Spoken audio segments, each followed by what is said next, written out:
আজকে আমরা Newton's lodge of motion শিখব। তো সাপোজ কোনো একটা অবজেক্ট রয়েছে, সাপোজ একটা অবজেক্ট, এই অবজেক্টটাকে এখান থেকে সাপোজ আমাকে এখানে নিয়ে আসতে হবে, রাইট? এইখানে নিয়ে আসতে হবে। তাহলে এই অবজেক্টটাকে যখন একটা পজিশন থেকে যখন একটা পজিশনে আমাকে নিয়ে আসতে হচ্ছে, তো কিছু একটা প্রয়োগ করতে হচ্ছে, রাইট? যেটা প্রয়োগ করে অবজেক্টটাকে আমরা একটা স্থান থেকে আরেকটা স্থানে নিয়ে আসছি। কী প্রয়োগ করছি সেটা আমাদেরকে জানতে হবে, সেটা আমাদেরকে বুঝতে হবে। একটা ঘরের মধ্যে একটা চেয়ার রয়েছে বা একটা টেবিল রয়েছে, সেই টেবিলটাকে কী করছি আমরা একটা স্থান থেকে আরেকটা স্থানে সরাতে হচ্ছে আমাদের, রাইট? তাহলে এই যে টেবিলটা রয়েছে, টেবিলটাকে এই স্থান থেকে এই স্থানে আমি নিয়ে আসতে চাইছি, মনে করা যাক এই স্থান থেকে বি স্থানে আমি নিয়ে আসতে চাইছি। তাহলে এখান থেকে এখানে আনতে গেলে টেবিলটার উপরে কিছু একটা প্রয়োগ করতে হবে, যার ফলে টেবিলটা এই স্থান থেকে বি স্থানে চলে আসবে। তাহলে কী প্রয়োগ করব আমরা, রাইট? তাহলে কী প্রয়োগ করলে পরে সে ওইখান থেকে এখানে আসবে, সেটাকে বলা হচ্ছে বল। মানে আমাদের বল প্রয়োগ করতে হয়, ফোর্স। তো জিনিসটা কি আমরা আস্তে আস্তে ডিটেলসে ঢুকবো। তো সেটাই, মানে যা প্রয়োগ করার ফলে বস্তুটা একটা স্থান থেকে একটা স্থানে চলে আসলো, তো মানে বেসিক্যালি তার কী হলো, কিছু চেঞ্জ হলো, তার মোমেন্টামে চেঞ্জ হলো। মোমেন্টামটা কি সেটা আমরা দেখবো, রাইট? তো এক এক করে জিনিসগুলো দেখা যাক। তো সাপোজ প্রথমে বলছে এই মোমেন্টাম। তো মোমেন্টামটা কি সেটা আমরা শিখবো। বেসিক্যালি কোনো একটা অবজেক্ট, সাপোজ এটা একটা অবজেক্ট, রাইট, যার মাস বলছে আমি সাপোজ এম। এই অবজেক্ট একটা ভেলোসিটি নিয়ে মুভ করছে, সাপোজ ভি ভেলোসিটি নিয়ে মুভ করছে। তাহলে একটা অবজেক্ট, যে অবজেক্টটা ভেলোসিটি নিয়ে মুভ করছে, মোমেন্টাম বলছে, তাহলে এই অবজেক্টের মাস এবং ভেলোসিটি তাদের যে মাল্টিপ্লিকেশন, সেটাই হচ্ছে মোমেন্টাম। তাহলে মোমেন্টামকে যদি আমরা পি দ্বারা যদি ডিনোট করি, তাহলে পি ইকুয়াল আমরা কী লিখবো, মাস ইন্টু ভেলোসিটি। তাহলে এটাই হচ্ছে কি আমাদের কাছে মোমেন্টাম। ওকে, মানে মোমেন্টাম বেসিক্যালি কি মাস আর যে ভেলোসিটি তাদের প্রোডাক্ট, তাদের মাল্টিপ্লিকেশন, সেটা আমাদের কি মোমেন্টাম দেবে। ওকে, এবার এই মোমেন্টামটাকে একটু ফিল করা যাক কী জিনিসটা বেসিক্যালি, তাই না? তার মানে আমি একটা এক্সাম্পল দিয়ে জিনিসটা বোঝার চেষ্টা করি। একটা এক্সাম্পল নেওয়া যাক। সাপোজ 1 নম্বর এক্সাম্পল, সাপোজ একটা লরি রয়েছে। একটা লরি রয়েছে, একটা লরি। আমি বলছি লরিটার নাম হচ্ছে কি সাপোজ এ। ওকে, এই লরিটা ফাঁকা, লরির ভেতরে কিচ্ছু নেই, মানে ফাঁকা লরি। এবার বলছি যে এই লরিটার মাস কত, নাকি লরিটার মাস এম এ, এবং এই লরিটা একটা ভেলোসিটি নিয়ে মুভ করছে, সাপোজ সেটা কি ভি এ।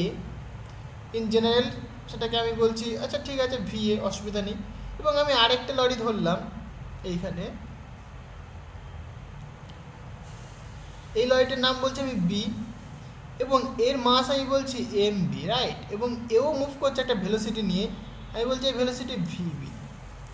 ঠিক আছে, এবার আমি দুটো কেস করব। এক কী করতে পারি, এক বলতে পারি যে ভেলোসিটি সেম রেখে তাদের মাস ডিফারেন্ট হতে পারে, আরেক বলতে পারি যে মাস সেম রেখে ভেলোসিটি ডিফারেন্ট হতে পারে।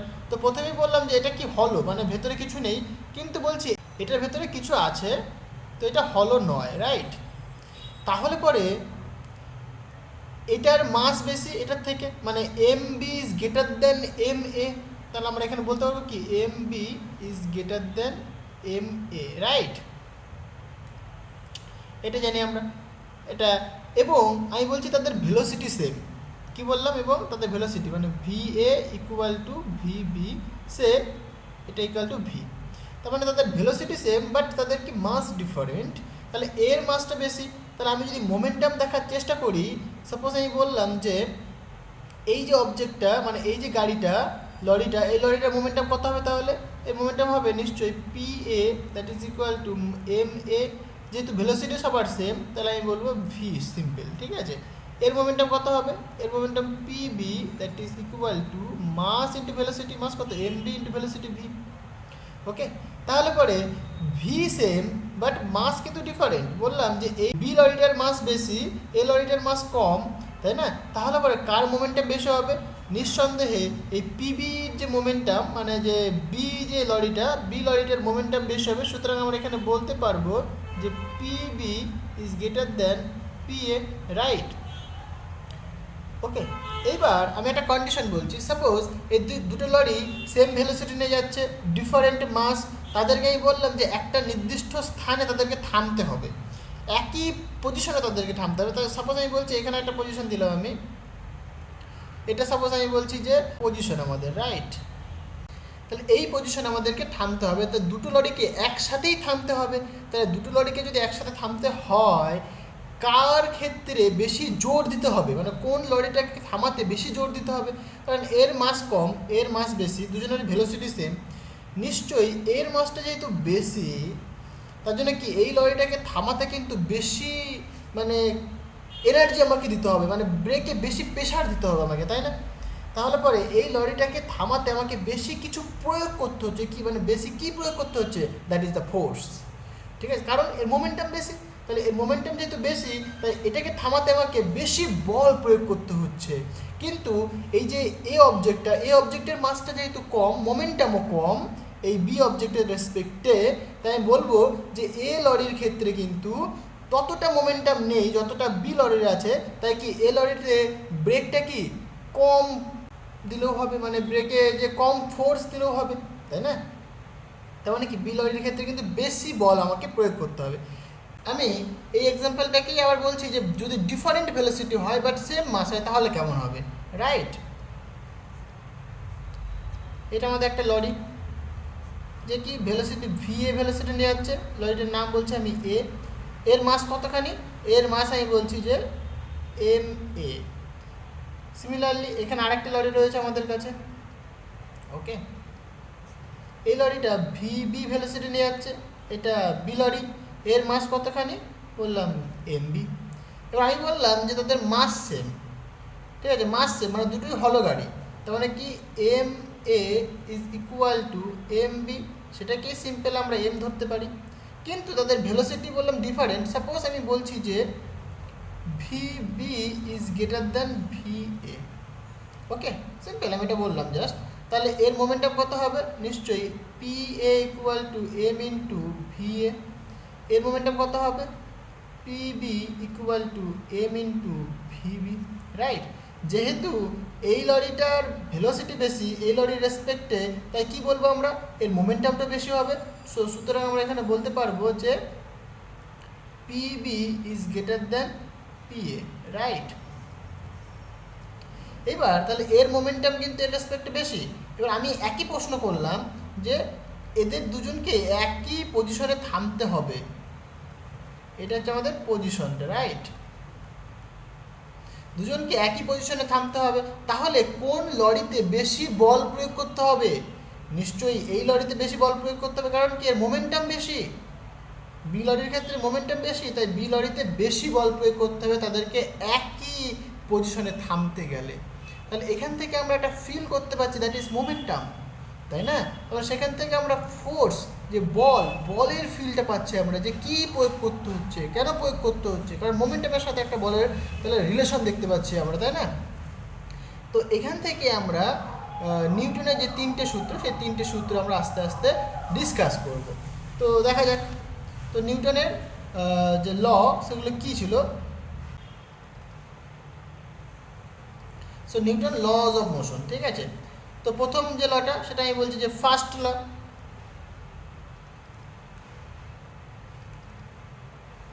ওকে? সো ফার্স্ট লটা কী বলছে? অ্যাকচুয়ালি ফার্স্ট লটা যে বলছে যে কোনো একটা অবজেক্টের, সাপোজ এখানে একটা অবজেক্ট রয়েছে, ওকে? এই অবজেক্টটার উপরে যদি কোনো এক্সটার্নাল ফোর্স না কাজ করে, মানে বাইরে থেকে যদি কোনো বল এর উপর যদি না কাজ করে, মানে এক্সটার্নাল ফোর্স যদি জিরো হয়, এক্সটার্নাল ফোর্স যদি জিরো হয়, তাহলে কি এই বস্তুটা যেমন স্টেটে ছিল ঠিক তেমন স্টেটেই থাকবে। যদি বস্তুটা যদি মুভিং ফর্মে থাকে তাহলে অলওয়েজ মুভ করবে একটা কনস্ট্যান্ট ভেলোসিটি নিয়ে, এবং যদি অবজেক্টটা রেস্টে থাকে তাহলে অলওয়েজ রেস্টেই থাকবে যদি এক্সটার্নাল ফোর্স যদি না কাজ করে। এটাই হচ্ছে কি নিউটনের ফার্স্ট ল। মানে কি, যদি বাইরে থেকে কোনো বল না কাজ করে, রাইট? এবার প্রশ্ন হচ্ছে কি, ধরো এক সাপোজ বলটা এখানে রয়েছে, মানে একটা অবজেক্ট এখানে রয়েছে, এবার আমি এখানে দাঁড়িয়ে আছি, ঠিক আছে? আমি এখান থেকে হাত দিয়ে ঠেলছি, আমি আমার সঙ্গে কিন্তু টাচ করে নি, আমি ঠেলছি, আমি একটা ফোর্স দিচ্ছি, আমি কিন্তু ফোর্স দিচ্ছি, কিন্তু তো মুভ সরছে না, কিন্তু আমি তো একটা এক্সটার্নাল ফোর্স দিলাম, কিন্তু কি সরছে না তো, তাই না? তার মানে কি, বেসিক্যালি আমি তো ফোর্স দিলাম, তাহলে ফার্স্ট ল তো বেক করে যাওয়ার কথা, কারণ বলছে এক্সটার্নাল ফোর্স যদি জিরো হয় তাহলে তার যেমন স্টেট ছিল তেমনই থাকবে, মানে রেস্টে থাকলে রেস্টেই থাকবে, মুভিং ফর্মে থাকলে মুভিং ফর্মে থাকবে। ঠিক আছে, তাহলে এটা যেহেতু প্রথমে রেস্টে ছিল, আমি যদি ফোর্স দিই তাহলে সে মুভ করার কথা, যদি ফোর্স দিই তাহলে সে মুভ করার কথা। আমি তো ফোর্স দিচ্ছি কিন্তু সে মুভ করছে না। কেন মুভ করছে না? কারণ এই যে ফোর্সটা আমরা দিচ্ছি সেটা কেমন ফোর্স? এটা কিন্তু কোনো কন্ট্যাকচুয়াল ফোর্স না, মানে কন্ট্যাক্ট ফোর্স নয় কিন্তু এটা, তাই না? মানে ফোর্স আমরা কেমন পাবো? ফিল্ড ফোর্স পাই আমরা, আর একটা পাই কন্ট্যাক্ট ফোর্স, রাইট? আমরা একটা ফিল্ড ফোর্স পাই, একটা কন্ট্যাক্ট ফোর্স পাই। মানে আমি এখানে দাঁড়িয়ে ঠেলছি, আমি তো বলের সঙ্গে কোনো কন্ট্যাক্ট করিনি, তাহলে বলটা কী করে সরবে? কারণ এখানে কোনো কন্ট্যাক্ট ফোর্স নেই, তাই বলটা কিন্তু মুভ করছে না।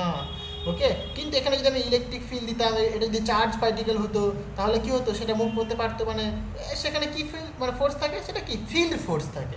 ঠিক আছে, যেরকম ম্যাগনেট, মানে একটা যদি আমি এখানে একটা ম্যাগনেট রাখি, সিম্পল কথা, একটা ম্যাগনেট রাখি, এখানে একটা যদি লোহা বা কোনো একটা পেরেক যদি রাখি, আমরা এখানে একটা যদি পেরেক রাখি এখানে একটা, তাই না? তাহলে কি হবে? এই ম্যাগনেটটার জন্য সে কি আকর্ষিত হবে, তাই না? কারণ এই যে আকর্ষণটা হলো, এটা কি, এটা কি কন্ট্যাক্ট করেছে? কন্ট্যাক্ট করেনি। তাহলে এই ফোর্সটা কি ফোর্স? Field force. ফিল্ড ফোর্সের জন্য কি এই আকর্ষণটা হলো। ওকে, তো বেসিক্যালি ফার্স্টে এটা বলতে চাইছি, যদি এক্সটার্নাল ফোর্স যদি 0 হয় তাহলে কি হবে? যে অবজেক্টটা যদি রেস্টে থাকে তাহলে সারা জীবন রেস্টেই থাকবে, যদি মুভিং ফর্মে থাকে তাহলে সারা জীবন কি কনস্ট্যান্ট ভেলোসিটিতে মুভ করতে থাকবে, রাইট? তো সেকেন্ড লটা দেখা যাক কেমন হয়। সেকেন্ড লটা বলছে যদি যে কোনো একটা অবজেক্টের যে মোমেন্টামের যে চেঞ্জ হবে, সে টাইমের রেসপেক্টে যে চেঞ্জ হবে মোমেন্টামের, সেটাই ফোর্স। মানে ফোর্স বেসিক্যালি কি rate of change of momentum. Okay, মানে বেসিক্যালি সেকেন্ড এটা বলতে চাইছে the rate of change of momentum, that is the force. মানে ফোর্স আমরা এভাবে ডিফাইন করতে পারি, ফোর্স যদি এফ হয় তাহলে কী হবে? ডিপি বাই ডিটি, এইটাই হচ্ছে গিয়ে সেকেন্ড ল। মানে বেসিক্যালি কী বলতে চাইছে? The rate of change of momentum, এই যে the rate of change of momentum, এটাই কি ফোর্স। এটাই হচ্ছে তোমার নিউটনের সেকেন্ড ল। কি এই যেখানটা কি নিউটনের সেকেন্ড লতে বলছে বেসিক্যালি মাসটা কি থাকবে? কনস্ট্যান্ট থাকবে। যে অবজেক্টটা নিচ্ছি সেই অবজেক্টের মাস কি হবে? মাসটা কি থাকবে? কনস্ট্যান্ট থাকবে, রাইট? তাহলে এইটাই বেসিক্যালি তার mathematical form, F is equal to dp by dt, right? মানে যে কোনো একটা অবজেক্টের ওপর যে external force is directly proportional to the rate of change of momentum. এটা বেসিক্যালি সমান সমান হয় না, বেসিক্যালি কি proportional to dp by dt হয়। এবার প্রপোর্শনাল তুলতে গেলে একটা কনস্ট্যান্ট দরকার হয়, মানে আমরা এরকম লিখতে পারি না, F equal to suppose K into dp by dt. Proportional তুলে একটা কনস্ট্যান্ট নিলাম, কেটা কি বেসিক্যালি প্রপোর্শনাল কনস্ট্যান্ট, কেটা হলো কি প্রপোর্শনাল কনস্ট্যান্ট। তো এই ক্ষেত্রে এই প্রপোর্শনাল কনস্ট্যান্টকে আমরা 1 ধরে নিই। মানে ইফ কে যদি 1 হয় তাহলে আমরা কি লিখতে পারবো? F equal to dp by dt. এইটাই হচ্ছে কি নিউটনের সেকেন্ড ল। ওকে, মানে যেটা বলছে যে external force on the object is directly proportional to the rate of change of momentum, right? এটাই হচ্ছে নিউটনের সেকেন্ড ল। তো এখান থেকে আমরা ক্যালকুলেশন করতে পারি। আমরা একটু আগে মোমেন্টাম মানে জানলাম, যদি যে অবজেক্টটা রয়েছে, সাপোজ একটা অবজেক্ট, এই অবজেক্টের মাস যদি এম হয়, এই অবজেক্টটা যদি ভি ভেলোসিটি মুভ করে, তাহলে তার মোমেন্টাম কত হবে? P equal to M into V হবে, তাই না? তাহলে এটাকে আমরা পুট করে দিতে পারি এখানে। সো সুতরাং আমরা লিখতে পারবো যে F equal to D by dt, হ্যাঁ, পেজে কি লিখতে পারি আমরা? Mass into velocity, right? এবার নিউটনের যে সেকেন্ড ল সেখানে বললো যে মাসটা কি কনস্ট্যান্ট থাকে, তাহলে যদি মাস কনস্ট্যান্ট থাকে তাহলে কি লিখতে পারবো আমরা? মাসটা বাইরে বেরিয়ে চলে আসবে, তাহলে এখানে ডিভি বাই ডিটি, যেখানে কি এমটা কি বেসিক্যালি কনস্ট্যান্ট, রাইট? তাহলে এখানে যে ডিভি বাই ডিটি, এটাই কি আবার অ্যাক্সেলারেশন, আমরা লিখতে পারি এটাকে এ, এটা কি বেসিক্যালি অ্যাক্সেলারেশন, তাই না? এ হচ্ছে তোমার ডিভি বাই ডিটি, এটাকে বলা হয় অ্যাক্সেলারেশন, রাইট? মানে অ্যাক্সেলারেশন অফ দ্য অবজেক্ট বা অফ দ্য বডি, যে বডিটা নিচ্ছে আমরা সেই বডিটার কি অ্যাক্সেলারেশন এটা। তাহলে এইটাই হচ্ছে আমাদের নিউটনের সেকেন্ড ল, যেটা আমরা এইচএস থেকে পড়ে আসছি। কি নাকি বলা হয়? এম ইন্টু এ, মাস আর অ্যাক্সেলারেশনের প্রোডাক্টকে বলা হচ্ছে ফোর্স। অ্যাকচুয়াল ডেফিনেশন হচ্ছে কি rate of change of momentum, এইটা হচ্ছে কি অ্যাকচুয়াল ডেফিনেশন, রাইট? তো এই যে ফোর্স, অ্যাকচুয়ালি কি ফোর্স একটা ভেক্টর কোয়ান্টিটি, কারণ এখানে মাস কিন্তু স্কেলার, কিন্তু এখানে অ্যাক্সেলারেশন রয়েছে, অ্যাক্সেলারেশন একটা ভেক্টর কোয়ান্টিটি। তাহলে ইন ভেক্টর নোটেশন আমরা লিখতে পারি তাহলে ইন ভেক্টর নোটেশন আমরা কি লিখতে পারি যে F vector that is equal to mass into acceleration, right. তখন অ্যাক্সেলারেশনের ডিরেকশনটা কি ফোর্সের ডিরেকশন, যেখানে অ্যাক্সেলারেশন আসবে এখান থেকে একটা ইন্টারেস্টিং জিনিস যেটা বোঝা যাচ্ছে, যেখানে অ্যাক্সেলারেশন আসবে সেখানে কি ফোর্স জেনারেট হবে। সাপোজ একটা এক্সাম্পলে বোঝা যাক, সাপোজ একটা রাস্তা, এটা একটা রাইট রাস্তায় কি একটা বাঁক রয়েছে, এটা একটা মোড়, সেখানে বাঁক রয়েছে, এখানে একটা বাঁক রয়েছে। এবার একটা সাইকেল চালক বা একটা গাড়ি এখান থেকে আসছে, ঠিক আছে, এখানে গাড়ি আসছে। তাহলে গাড়িটা যখন একটা কনস্ট্যান্ট ভেলোসিটি আসছিল, ঠিক আছে, কিন্তু গাড়িটা যখনই এইখানে এসে যখন এই বাঁক নেবে, এই বাঁক নেওয়ার সময় কি তার ভেলোসিটির পরিবর্তন হচ্ছে না, কারণ দিক চেঞ্জ হচ্ছে।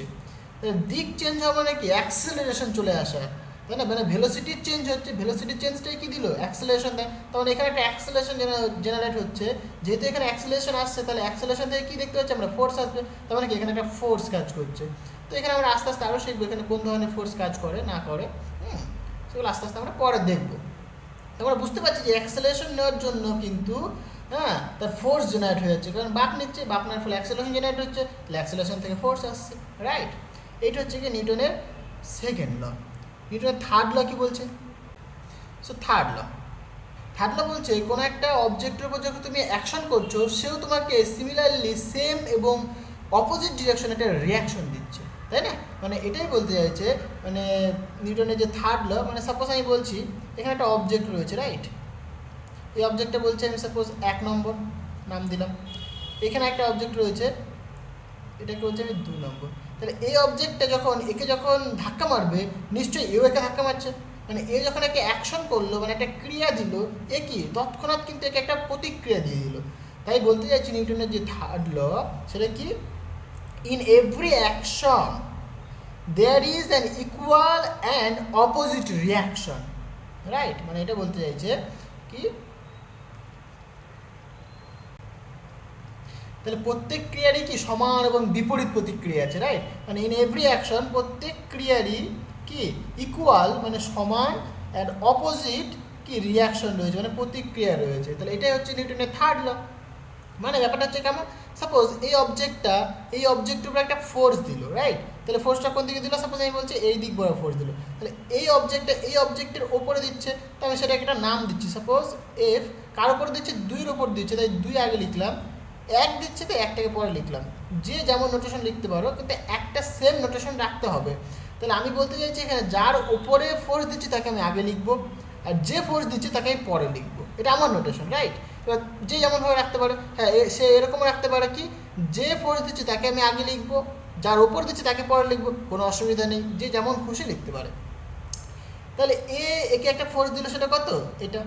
সিমিলারলি এও কিন্তু একেই একটা অপোজিট দিকে ফোর্স দেবে এই রকম, রাইট, মানে আমরা যদি দেওয়ালেকে ঘুষি মারি শুধু কি দেওয়ালেরই লাগবে না, আমাদের কিন্তু হাতেও লাগে, তাই না, মানে দেওয়ালকে ঘুষি মারলে কিন্তু আমার হাতেই লাগবে, মানে এটাই হচ্ছে কি নিউটনের থার্ড ল, মানে তুমি অ্যাকশন করবে রিয়াকশনও তুমি পাবে, তাই না, মানে যেটা নিউটনের থার্ড ল সব জায়গাতে অ্যাপ্লিকেবল, সব জায়গাতে, রাইট। তাহলে এটা কেমন হবে, তাহলে এই অবজেক্টটা এর উপরে ফোর্স দিচ্ছে, সেটা কী হবে এফ, কার উপর দিচ্ছে 1 নম্বরের উপর দিচ্ছে, কে দিচ্ছে 2, তাহলে এইটা, তাহলে কী বলছে নিউটনের থার্ড ল, এরা তো যেটা সমান এবং অপোজিট ডিরেকশনে হচ্ছে, তাই না, তখন আমরা লিখতে পারবো যে F suppose 2-1 equal to minus F 1-2, ওকে। তাহলে এইটা হচ্ছে কি নিউটনের থার্ড ল, ওকে। তাহলে যেখানে আমরা ফোর্স দেবো মানে অ্যাকশন করবো সেখানে কি আমরা রিয়াকশন পাবো একটা, আমরা মানে আমি যদি দেওয়ালে ঘুষি মারি দেওয়ালে আমাকে মানে হাতে লাগবে আমার, সিম্পল কথা। তবে এই যে থার্ড ল আমরা পড়লাম, এখানে আমাদের একটা মিসকনসেপ্ট তৈরি হয় অনেকের মধ্যে, কি নাকি সাপোজ একটা অবজেক্ট রয়েছে এখানে, ওকে, এই অবজেক্টের উপর একটা ফোর্স দিলাম আমি, তাহলে এও কিন্তু তৎক্ষণাৎ কিন্তু আমার হাতেও কিন্তু একটা ফোর্স দিচ্ছে, তাই না, অপোজিট ডিরেকশনে, ঠিক আছে। তাহলে এখানে বলবে সবাই যে এইদিকে যা ফোর্স দিচ্ছে এইদিকে তাই ফোর্স দিচ্ছে, তাহলে সমান এবং অপোজিট।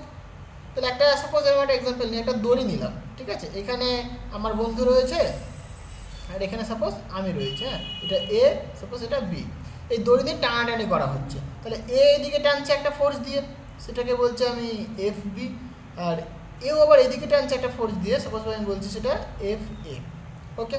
তাহলে দুজনে টানছে, আমি বললাম যে দুজনেরই টানার ফোর্সটা মানে বলটা সেম, মানে আমি বলতে চাইছি এখানে যে F A equal to F B, দুজনে যে বল প্রয়োগ করছে সেই বলটা কি সেম বল, তাহলে কি হবে, তাহলে যে যার পজিশনে আছে সে তার পজিশনে দাঁড়িয়ে থাকবে নয় কি, তাদের কি কোনো ডিসপ্লেসমেন্ট হবে, কারণ কি সেম ফোর্স তো, তার মানে কি এ এখানে দাঁড়িয়ে থাকবে এখানে দাঁড়িয়ে থাকবে। কিন্তু যদি এ অবজেক্টটা বা এই যে ব্যক্তিটা এ যদি বেশি ফোর্স দিত বি এর থেকে, তাহলে কি বিটা পড়ে যেত, সামনের দিকে চলে আসতো। কিন্তু দুজনে যখন সমান ফোর্স দিচ্ছে তখন কি তার একই জায়গায় দাঁড়িয়ে আছে। এই যে কন্ডিশনটা, এটাকে আমরা অনেক সময় বলে থাকি কি ইকুইলিব্রিয়াম কন্ডিশন, রাইট। মানে ইকুইলিব্রিয়াম কন্ডিশনে বলতে চাইছে যে টোটাল যে নেট ফোর্স সিস্টেমে, যে টোটাল নেট ফোর্স সেটা কী হবে, জিরো হবে। তার মানে এইদিকে একটা ফোর্স এদিকে একটা ফোর্স, নেট ফোর্স জিরো হবে, তাই না, তাহলে তো ইকুইলিব্রিয়ামে থাকবে। তাহলে নিউটনের থার্ড ল তো তাই বলছে, ইকুয়াল এবং অপোজিট, তো নেট ফোর্সটা কি তাহলে জিরো হওয়া দরকার, সমান আর বিপরীত, তাহলে তো জিরো হওয়া দরকার, তাহলে তো অবজেক্টে কোনো মুভমেন্ট হবে না। মানে আমি একটা সাপোজ এরকম একটা কথা বলছি, সাপোজ এই অবজেক্টটাই ঠিক আছে, আমি একটা ঘুষি মারলাম বা পা দিয়ে লাথি মারলাম, মানে ফুটবল কিক মারার মতো, ফুটবল যেমন কিক মারে আমরা পা দিয়ে লাথি মারলাম, তাহলে কি ফুটবলটা তো উঠতে উঠতে চলে যায়, তাহলে আমার পা দিয়ে মারলাম, ওকে একটা ফোর্স দিলাম, আমার পায়েও কিন্তু লাগলো, তাহলে সে কিন্তু রিয়াকশন ফোর্স দিল, তো কই ফুটবল তো দাঁড়িয়ে ছিল না, কিন্তু ইকুইলিব্রিয়ামের কন্ডিশন বলছে দাঁড়িয়ে থাকার কথা, তাহলে কি নিউটনের থার্ড লটা কি ভুল, তাই নয় কি? তাহলে ইকুইলিব্রিয়াম বলছে যে সমান এবং অপোজিট হলে তো দাঁড়িয়ে থাকবে, মানে ফিক্স থাকবে, ইকুইলিব্রিয়াম সাম্যাবস্থায় থাকবে, তার কোনো ডিসপ্লেসমেন্ট হবে না। তাহলে এখানে তো তাই হওয়া দরকার ছিল, তাহলে এখানে তো কোনো ডিসপ্লেসমেন্ট হচ্ছে, এখানে তো কোনো স্থির নেই, তাহলে ঘটনাটা কি হচ্ছে, এখানে একটা জিনিস বুঝতে হবে যে কি নিউটনের থার্ড ল কিন্তু ভুল নয়, রাইট, আমাদের কনসেপ্টে ভুল, সেই কনসেপ্টটা ক্লিয়ার করতে হবে। আচ্ছা, এইখানে বলা যাক অ্যাকচুয়ালি এই ইকুইলিব্রিয়ামের জন্যে আমার একটা অবজেক্টের প্রয়োজন হয়। ইকুইলিব্রিয়ামের জন্য কি, এই যে একটা অবজেক্ট দড়ি একটা অবজেক্টের প্রয়োজন হয়, সেই একটা অবজেক্টকে আমরা দুজন টানছি, দুটো ফোর্স দিয়ে টানছি, ঠিক আছে, এবং দুটো ফোর্স যদি সমান হয় এবং অপোজিট দিকে হয় তাহলে সেই ইকুইলিব্রিয়াম থাকবে। এখানে কতগুলো অবজেক্টের প্রয়োজন হয়, অনলি ওয়ান অবজেক্ট ফর ইকুইলিব্রিয়ামের জন্য, ঠিক আছে। তাহলে ইকুইলিব্রিয়ামের জন্য শুধুমাত্র কি একটা অবজেক্টের প্রয়োজন হয়, কিন্তু এই নিউটনের যে থার্ড ল মানে রিয়াকশন এবং অ্যাকশন, এর জন্য কমপক্ষে আমার দুটো অবজেক্টের প্রয়োজন হবেই।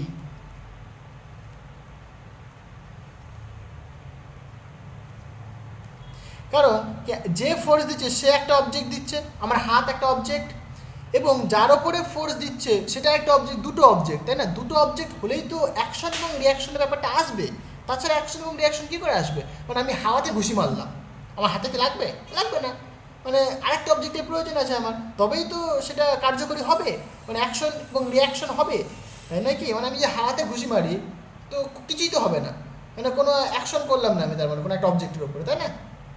তার মানে কি এই অ্যাকশন এবং রিয়াকশন হতে গেলে কমপক্ষে আমাকে কি দুটো অবজেক্ট অবশ্যই প্রয়োজন হবে, তার মানে যেখানে দুটো অবজেক্টের মধ্যে অ্যাকশন রিয়াকশন হচ্ছে, that is Newton's third law, মানে সেখানে কি নিউটনের থার্ড ল কাজ করবে, মানে প্রত্যেক ক্রিয়া সমান এবং বিপরীত প্রতিক্রিয়া পাবো। কিন্তু এইখানে কিন্তু আমার একটা অবজেক্ট হচ্ছে, এই দড়ি একটা অবজেক্ট, রাইট, দড়ি একটা অবজেক্ট, তাহলে কি একটা অবজেক্টের জন্য ইকুইলিব্রিয়ামের কন্ডিশন লাগছে, কিন্তু মানে একটা অবজেক্টের উপরে, মানে বেসিক্যালি ইকুইলিব্রিয়ামের কন্ডিশন কী বলতে চাইছে, এই একটা অবজেক্টের ওপরেই সবাই ফোর্স দিচ্ছে, এখানে দুজন দেখাচ্ছে, আমি আরও 3-4 জনকে নিয়ে আসলাম, এদিক থেকে টানছে, এদিক থেকে টানছে, এদিক থেকে টানছে, এদিক থেকে টানছে, তাহলে সবাই সমান পরিমাণ টানছে, সমান পরিমাণ বল দিয়ে, মানে টোটাল যে ফোর্স তাদের যে নেট মানে লব্ধি বল, তাদের যদি যোগ করি আমরা, ফোর্স তো ভেক্টর কোয়ান্টিটি যদি যোগ করি আমরা, তাহলে কি জিরো পাবো আমরা, মানে ইকুইলিব্রিয়াম কন্ডিশন বলতে চাইছে এটা সামেশন ওভার এফ ভেক্টর, এটা যদি আমি আই দিয়ে রিপ্রেজেন্ট করি, I that is equal to zero, okay, মানে এইটা হবে, এটা হচ্ছে ইকুইলিব্রিয়ামের কন্ডিশন, মানে নেট ফোর্সটা জিরো হবে, কিন্তু এখানে কি কমপক্ষে দুটো অবজেক্টের প্রয়োজন হবে যেখানে অ্যাকশন এবং রিয়াকশন হবে, রাইট। তো এইখানেই কিন্তু আমাদের মিসকনসেপ্ট তৈরি হয়, যার জন্য আমরা কি বুঝতে পারি না অনেক সময়, আমরা ভাবে নাকি কি, তাই তো এটা গন্ডগোল হয়ে যাচ্ছে এখানে, যে ইকুয়াল এবং অপোজিট, তাহলে তো জিরো হওয়া দরকার, কিন্তু জিরো হবে না, ক্লিয়ার ব্যাপারটা, ওকে। নেক্সট দেখা যাক, এবার আমরা এই নিউটনের সূত্রে ভ্যারিয়েবল অবজেক্টের জন্য যদি দেখি তাহলে কেমন হবে, okay. So Newton's laws of motion in variable system,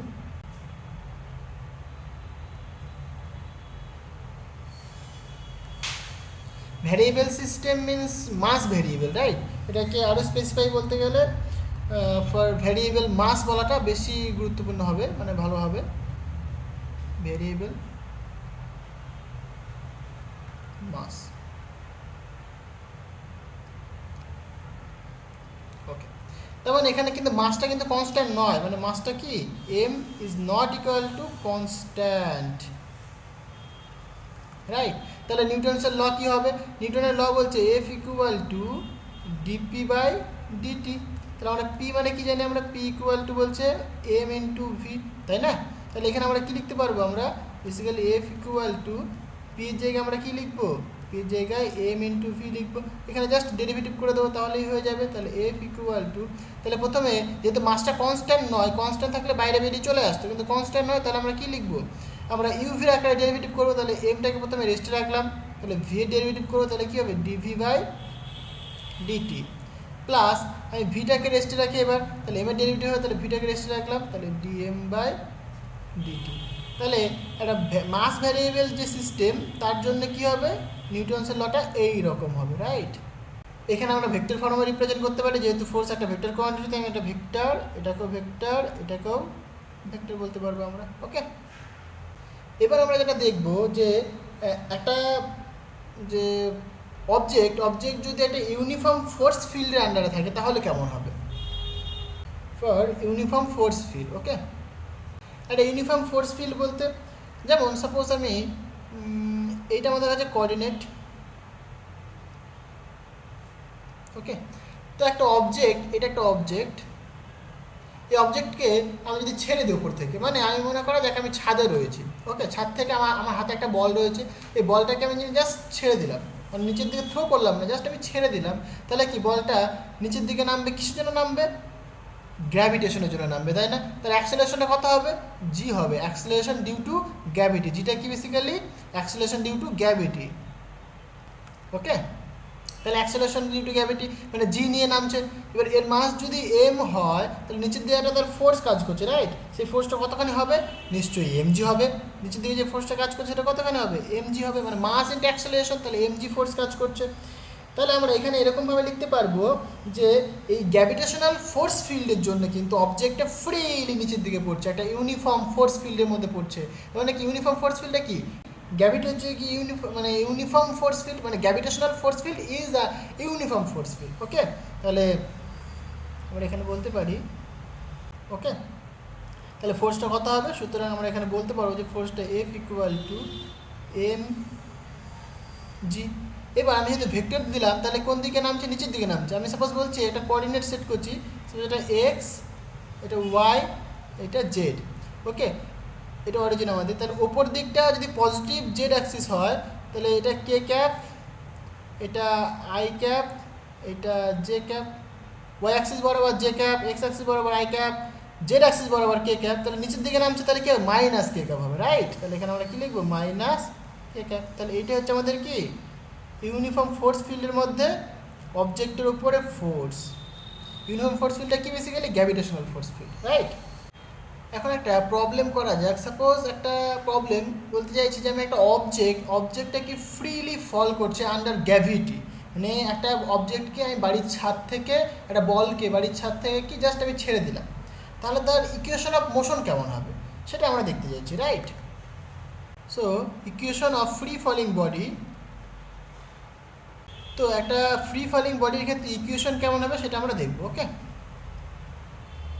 তো সাপোজ আমি কনসিডার করে নিচ্ছি একটা অবজেক্ট যার mass, let us consider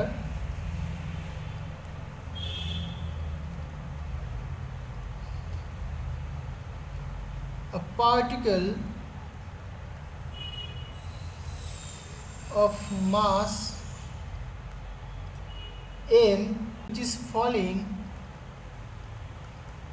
along negative z axis, right?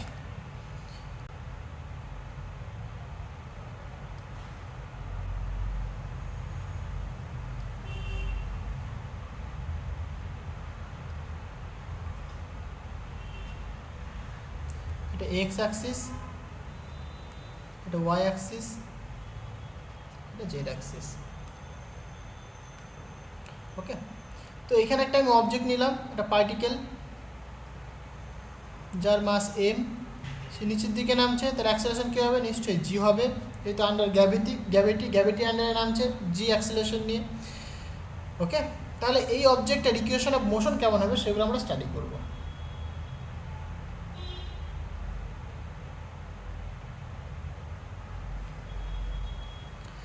তো সাপোজ আমি ধরছি অ্যাট এনি ডিস্টেন্স, মানে অ্যাট এনি টাইম, সাপোজ আমি ধরছি যে কোনো একটা ইনস্ট্যান্ট সময়ে এই পার্টিকেলটা যে নামছে, আমি ছাদ থেকে ছাড়লাম, একটা ডিস্টেন্স নামবে নিশ্চয়ই, একটা সময় পরে সে একটা নির্দিষ্ট ডিস্টেন্স যাবে, সেই ডিস্টেন্সে বলছি Z. So at any instant of time T, position of the particle is, suppose আমি বলছি সেটা কত? জেড। ওকে, তাহলে পার্টিকেলটার ইকুয়েশন অফ মোশন কেমন হবে? So equation of motion of the particle কী হবে বেসিক্যালি? তো পার্টিকেলটা কি যে মাইনাস জেড অ্যাক্সিস বরাবর নামছে, রাইট? তাহলে আমরা এটা লিখতে পারি মাস ইন্টু অ্যাক্সেলারেশন হয়, তাহলে অ্যাক্সেলারেশনটা কেমন হবে? আমরা এরকম লিখতে পারি না, D two Z by dt square. এটা কী করে আসলো? ওকে বলছি, ইন্টু কারেন্টের নামছে, ফোর্সটা কি basically M G. Okay, basically F is equal to M A, তাহলে এফটা কত? এফটা বেসিক্যালি এম ইন্টু এ হয়, এটা কত এখানে? ডিভি বাই ডিটি হবে, তাই তো? তাহলে এই পজিশনটা কি? জেড। তাহলে বেসিক্যালি আমরা কি জানি? আমরা জানি basically A equal to dv by dt. ভিটা কি আবার? ভেলোসিটি, তাহলে ভি মানে কি আবার? এখানে ডি জেড বাই ডিটি, তাই না? তাহলে সুতরাং আমরা কি লিখবো? A equal to D by dt, এখানে ভি মানে কত আবার? D Z by dt. তাহলে আলটিমেট কি আসছে এখানে? D two Z by dt square. তাহলে ফোর্সটা কত হচ্ছে বেসিক্যালি? Mass into acceleration. তাহলে এটাকে যদি আমরা মাস দিয়ে মাল্টিপ্লাই করি তাহলে কি অ্যাক্সেলারেশন পাচ্ছি? তাই আমরা পেয়েছি এখানে কারেন্ট নামছে গ্র্যাভিটি, তাই এম ইন্টু জি। ওকে, আমি যদি ডিরেকশন দেখি তাহলে কী হবে? So in vector notation or in the vector form আমরা কি লিখতে পারবো basically? M D two Z dt square. এটা কি? এটা বেসিক্যালি নিচের দিকে নামছে, তাই মাইনাস কে অ্যাক্সিস হবে, এটা মানে জেড অ্যাক্সিসের অপোজিটে নামছে না, তো মাইনাস কে অ্যাক্সিস, তাই না? মাইনাস কে ক্যাপ এম ইন্টু জি, তাই তো? এটাও কি নিচের দিকে, তো গ্র্যাভিটির কোন দিকে কাজ করছে? নেগেটিভ জেড অ্যাক্সিস বরাবর, সো মাইনাস কে ক্যাপ, রাইট? তো ম্যাগনিটিউড নিলে পরে বেসিক্যালি আমাদের ওটাই থাকবে। এটা জাস্ট ডিরেকশনটা দেখানোর জন্য আমি দেখালাম। ওকে, এটা পাচ্ছি আমরা ম্যাগনিটিউডটা। তাহলে এখান থেকে আমরা কি এম এম ক্যান্সেল করতে পারি, ক্যান্সেল করলে কী পড়ে থাকবে basically? D two Z by dt square equal to G, right? এবার আমরা কী করবো? বোথ সাইডে ইন্টিগ্রেশন করবো। Okay, so we take integration. তাহলে ইন্টিগ্রেশন করলে কেমন হবে বেসিক্যালি? এটা আমরা ইন্টিগ্রেশন করতে পারি এরকমভাবে, ডি বাই ডিটি, তাহলে এটা ডি জেড বাই ডিটি লিখতে পারি আমরা, ইকুয়াল টু জি। এটা ইন্টিগ্রেশন হবে। বেসিক্যালি এটাকে আমরা কী করতে পারবো? এটাকে আমরা এইদিকে নিয়ে আসবো, তাহলে এই যে ডিটিটা থাকবে না এখানে, তাই না? এটা কীরকম হবে? এটা ডি হবে, তাহলে এটা আমাদের কি ডিটি হবে, রাইট? তাহলে এটা ইন্টিগ্রেশন হবে। তো ইন্টিগ্রেশন করলে একটা কনস্ট্যান্ট আসবে, সেটাকে আমি নাম দিচ্ছি সাপোজ সি। সিটা কি বেসিক্যালি? সিটা একটা ইন্টিগ্রেটিং কনস্ট্যান্ট। নাও এখান থেকে আমরা কি করতে পারি? এবার যেহেতু ইন্টিগ্রেশন করছি আমরা, তাহলে এটা কি হবে? কি D Z by dt equal to, এটা কী হবে? G into T plus C, তাই না? আবার আমরা ইন্টিগ্রেশন নেব এখানে, বেসিক্যালি এটা কি? এটা ভেলোসিটি, এটা, তাই না? এটা কি বেসিক্যালি ভেলোসিটি, মানে আমরা এটাকে এরকম লিখতে পারি V equal to GT plus C. Okay, V equal to GT plus C, তো এটাকে আমরা লিখতে পারি কি ভেলোসিটি ফর্মে। এটা 1 নম্বর নাম রাখলাম। এবার আমরা এখান থেকে সি এর ভ্যালু বের করতে পারি। সি এর ভ্যালু কেমন হবে দেখা যায়। সাপোজ আমি বলছি ইফ যে টি ইকুয়াল টু যখন 0 সময়, তখন কি ভেলোসিটি ছিল? আমি বলছি যদি ভেলোসিটি 0 থাকে তাহলে 0, যদি থাকে ভেলোসিটি কিছু একটা, সাপোজ আমি বললাম যে ভি ইকুয়াল টু তখন কী ছিল? ভি0 ছিল। ইনিশিয়াল ভেলোসিটি কত? ভি0, that is the initial velocity, তাই না?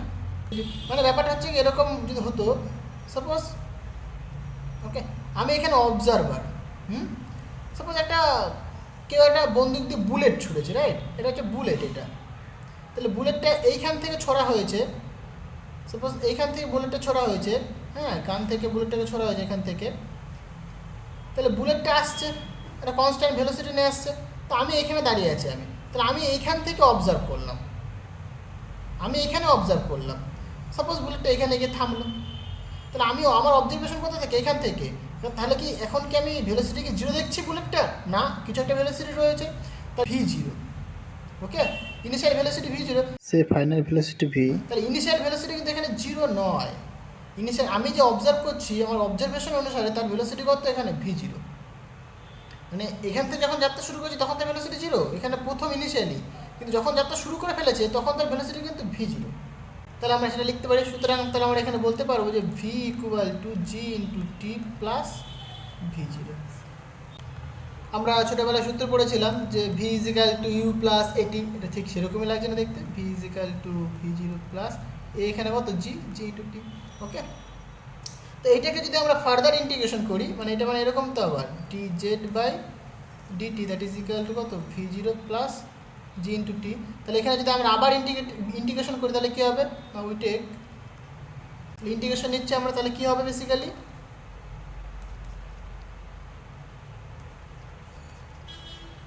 ডিটি। তো এখানে ইন্টিগ্রেশন হবে, এখানে ইন্টিগ্রেশন হবে, এটাকে পুরোটা ভেঙে দিতে পারি আমি, এটা ইন্টিগ্রেশন। এখানে কি একটা কনস্ট্যান্ট আসবে, সেটাকে আমি বললাম সাপোজ সি প্রাইম, রাইট? তাহলে এখানে ইন্টিগ্রেশন করলে এটা জেড পাবো আমরা, এটা ইন্টিগ্রেশন করলে কি v0 তো কনস্ট্যান্ট, v0 ইন্টু টাইম টি থাকবে, প্লাস জি কনস্ট্যান্ট বেরিয়ে আসলো, টি এর ইন্টিগ্রেশন করলে কী হবে? টি স্কোয়ার বাই 2 দেবে না, প্লাস সি প্রাইম। সি প্রাইমটাও কিন্তু কি constant,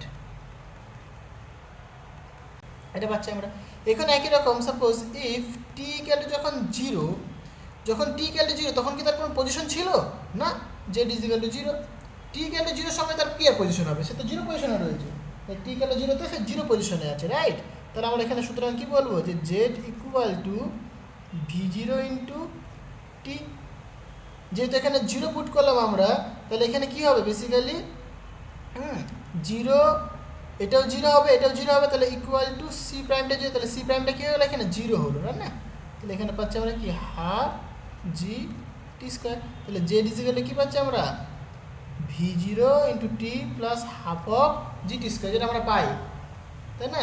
UT plus half of এটি স্কোয়ার, এটা কি ডিস্টেন্সটা দেয় আমাদের, রাইট? তাহলে এইভাবে কি আমরা তার ইকুয়েশন অফ মোশন কিন্তু আমরা বের করতে পারি, ঠিক আছে?